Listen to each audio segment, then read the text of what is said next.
Thank you, Chairman Price, and thank you to our distinguished panel of economists. As I sit today looking at you all, I'm reminded of Harry Truman's famous line of asking to be sent a one-armed economist, because he grew tired of economists saying, on the other hand. So I've not heard that much today, so much to your credit.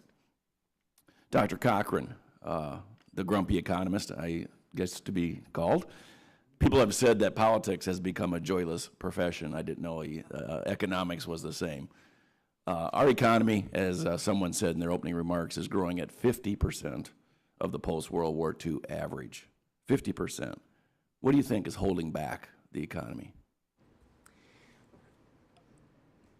Lots of sand in the gears. There's every single market. Give me some of those grains of sand. Over-regulation, tax, not just the tax rates. I think actually if you could spend 5 minutes filling out your taxes and it was a high rate, and it was a predictable rate, that wouldn't be so bad.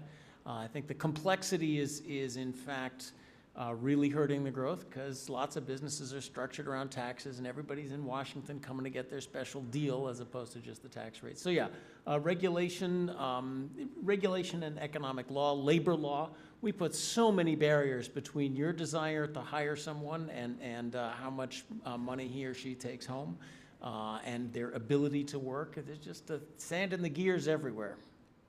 I would like to come back for just a second though.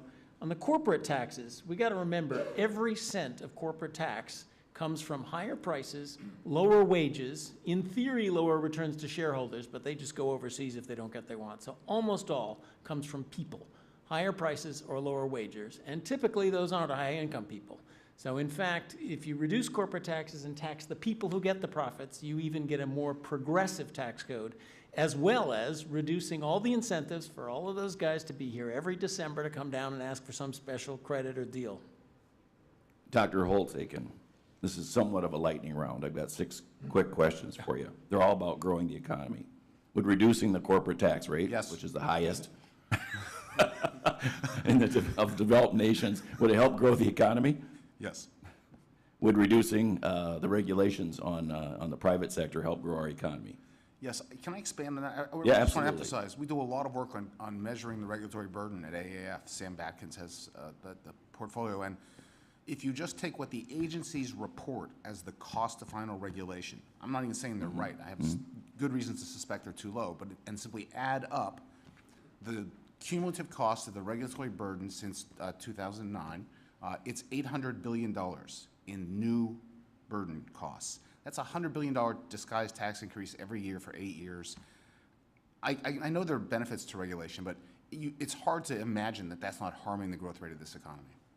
Would reducing uncertainty in the private sector help grow the economy? Yes. Would reducing deficits help grow the economy? Particularly the long-term deficits that lead to the unsustainable rise in the debt, yes. Would fully developing all American energy resources help grow this economy? Yes. Would enacting tort reform, we're the most litigious society in the world, help grow the economy? Yes.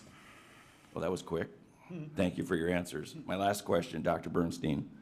If we continue to increase our debt as a percentage of GDP, what's going to happen 10 years from now, 20 years from now? Because I think the American public, they hear us all talk about this, and they say, hey, the sky hasn't fallen today. I don't see any negative impact of this. Doesn't seem nearly as bad as everyone says. What's going to happen? So I actually, I'm the opposition witness here, but I agree with my colleagues that it's an unsustainable trend when you start looking at numbers that are really in the stratosphere in the out years. What will happen? What will happen? What can I tell my constituents? I think I'm probably closer to John on this, that it's really hard to predict that there'll be some sort of an interest rate spike. That's the traditional assumption, but I find that very hard to tease out of the data. I think you're just 2 things. You're more vulnerable to the kind of debt crisis that John talks about, but secondly, when you do hit a rough patch, and there is a recession out there somewhere, we don't know where, it's out there somewhere, it makes it a much harder for Congress to implement the kinds of discretionary spending that's very much needed to offset that when you start from such a high debt level. But let me say one thing about this, sir, if I just take half a second. I have this in my testimony.